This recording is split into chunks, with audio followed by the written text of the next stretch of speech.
In East Africa, political tensions are once again making headlines.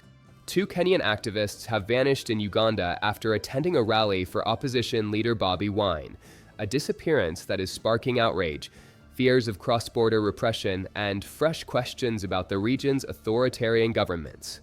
As Uganda heads toward a high-stakes presidential election, this latest incident shines a spotlight on the risks faced by activists and the growing cooperation between regimes to silence dissent. The activists, Bob Njagi, chair of the Kenyan civil society group Free Kenya, and Nicholas Oyoo, its secretary general, were detained by heavily armed security operatives at a petrol station near Kampala on Wednesday afternoon. Both men had traveled from Kenya to Uganda on Monday to participate in Wine's campaign rallies in Uganda's eastern region. Video footage from Tuesday showed Njagi standing on stage beside Wine, whose real name is Robert Kyagulanyi Ssentamu, during a rally for the National Unity Platform. Witnesses say the two Kenyans left the campaign trail on Wednesday and were intercepted in Kampala by a group of security officers, some in uniform, others in plain clothes.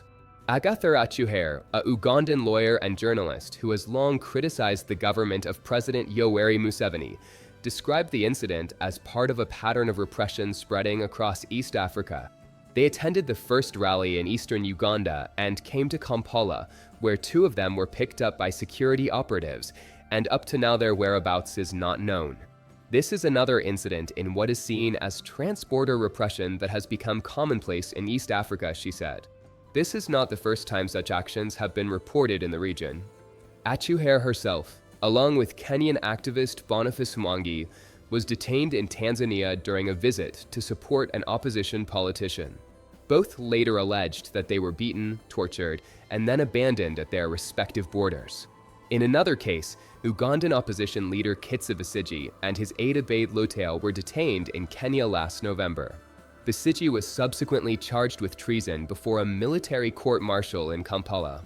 Atuhaire argues that these incidents point to two possibilities: that the three authoritarian leaders in East Africa are working together to crack down on critics, activists, and journalists, or that they are very afraid of a united East Africa, and that's why they use force against East Africans supporting one another in resisting repression, or both. For Njagi, this is not the first time he has faced abduction. In 2023, masked men seized him in Nairobi amid a wave of kidnappings targeting government critics in Kenya. He was held incommunicado for 32 days for his advocacy of progressive economic reforms and calls for better governance. Bobi Wine, who is challenging 81-year-old President Museveni in Uganda's upcoming January presidential election, condemned the abductions. "We condemn the continuing lawlessness by the rogue regime and demand that these brothers are released unconditionally," Wine said in a statement on X. He alleged that the Kenyan activists were targeted simply for associating with me and expressing solidarity with our cause. Uganda's government has yet to issue a statement, and a police spokesperson, Rusoke Kituma, did not respond to repeated calls for comment. Museveni, who has ruled Uganda since 1986, is one of the world's longest-serving heads of state.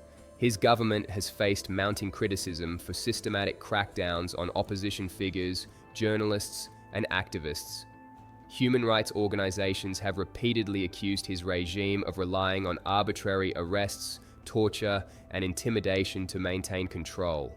The disappearance of Njagi and Oyoo underscores growing concerns about authoritarian cooperation across East Africa. With elections looming in Uganda, critics fear that cross-border repression is becoming a new normal, targeting not just Ugandan dissidents, but also foreign activists who express solidarity with them.